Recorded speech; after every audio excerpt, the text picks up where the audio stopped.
वजीर आला खुद किसी दूसरे सूबे में हमला आवर हो, लश्कर लेकर आ जाए और पंजाब की हदूद के अंदर खुद AK-47 हवा में लहराई और शीशे तोड़ दिए उस बेचारे की गाड़ी के। तुम्हारे लोग सूबे के भूख और बीमारी से मर रहे हैं, उधर तवज्जो करो। पंजाब की सरहद में आगे अगर कानून तोड़ोगे तो मुंह तोड़ जवाब मिलेगा। कलाशनकोफ लहराकर गाड़ी के शीशे तोड़कर क्या दर्ज दिया गया? पंजाब में कानून तोड़ोगे तो मुंह तोड़ जवाब देंगे। मरियम नवाज का अली अमीन गंडापुर को चैलेंज, कहा काम कुछ नहीं करना, जब मुंह खोले तो गलाजत के ढेर निकले। तुम्हारे सूबे में लोग भूख और बीमारियों से मर रहे हैं, तुम्हारा काम दूसरे सूबों पर लश्कर कशी नहीं करना। सवाल किया, क्या कोई खातून इनके जू मायने जुमलों की तौसीक करती है?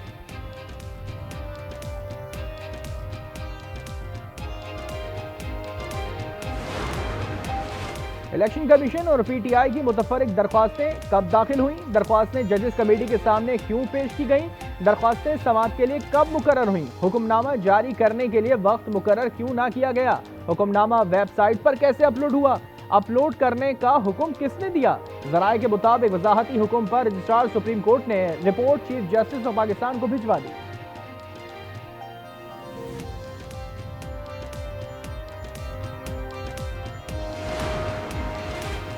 निशिस्तन गुफ्तन बर्खास्तन, मखसूस नशिस्तों से मुतालिक इलेक्शन कमीशन का एक और इजलास बेनतीजा खत्म।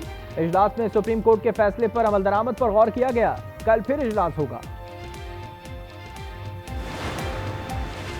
आईनी अदालत का वाहिद मकसद चीफ जस्टिस सुप्रीम कोर्ट की पावर खत्म करना है। बानी PTI ने कहा, यह सब गैंग ऑफ 3 को तौसी देने के लिए किया जा रहा है। थर्ड अंपायर सब कंट्रोल कर रहा है और वो ही इनकी टीम का कैप्टन है।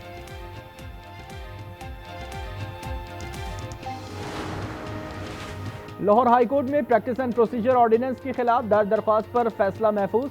ऑर्डिनेंस क्यों गैर कानूनी है? चीफ जस्टिस आलिया नीलम का इस्तफसार। वकील अजहर सिद्दीक एडवोकेट बोले, इमरजेंसी नहीं थी, असेंबली की मौजूदगी में ऑर्डिनेंस लाया गया। अफसरा सयाफ खटक ने भी ऑर्डिनेंस के खिलाफ सुप्रीम कोर्ट से रुजू कर लिया।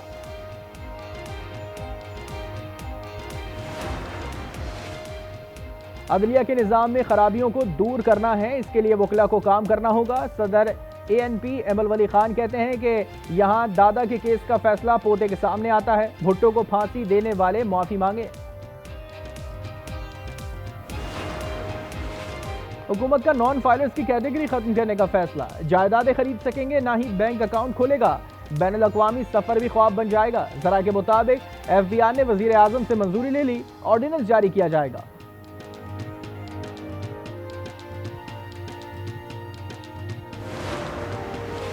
इनकम टैक्स के गोशवारे जमा कराने की तारीख में 5 दिन रह गए। FBR के सिस्टम में सुस्तरवी और पेचीदगियों के बायस रिटर्न जमा करवाने में मुश्किलात। कराची चेंबर का रिटर्न की तारीख में 1 माह की तौसी का मुतालबा।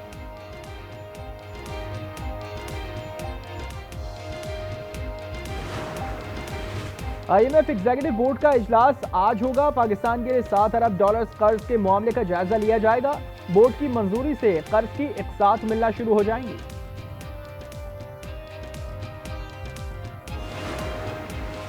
रवा साल पाकिस्तान की GDP शरह 2.8% तक पहुंचने का इम्कान है। एशियाई तरक्याती बैंक की आउटलुक रिपोर्ट में पाकिस्तान को ग्रोथ से पूरा फायदा उठाने का मशवरा। सरकारी इदारों की इस्लाहात और निजी शोबे में सरमायाकारी को फरोग देने पर जोर।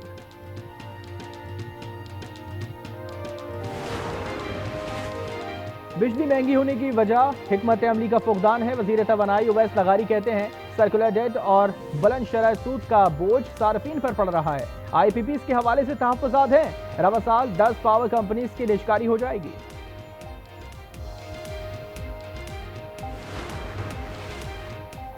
न्यूयॉर्क में वज़ीर आज़म शहबाज शरीफ की कुवैत के वली अहद शेख सबा अल खालिद अल मोहम्मद मुबारक से मुलाकात। दो तरफा ताल्लुकात को मज़ीद मजबूत बनाने का अज़्म।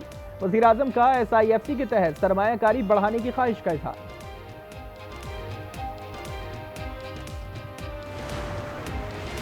बलूचिस्तान एक बड़ी तबाही से बच गया। तुरबत से खातून खुदकुश बमबार गिरफ्तार। खुदकुश हमलावर अदीला बलोच की आवाम से दहशत गर्दों की बातों में ना आने की अपील। कोयटा में प्रेस कॉन्फ्रेंस करते हुए कहा, क्वालिफाइड नर्स हूं, बदकिस्मती से लोगों ने बहकाया, गिरफ्तारी से एक बड़े गुनाह से बच गई।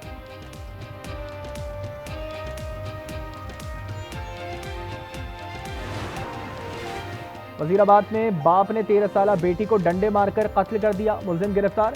पुलिस के मुताबिक मुलजिम ने 2 शादियां की, दोनों को तलाक दे दी। मकतूल बेटी बाप के साथ रिहाइश पजीर थी। मर्दान में 700 रुपए कर्ज के मामले पर नौजवान कत्ल। तंबुला के शहीदाबाद में अब्दुल कदीर ने कर्ज लिया था, वापसी पर ताखीर पर मुलजिम ने गोलियां बरसा दी।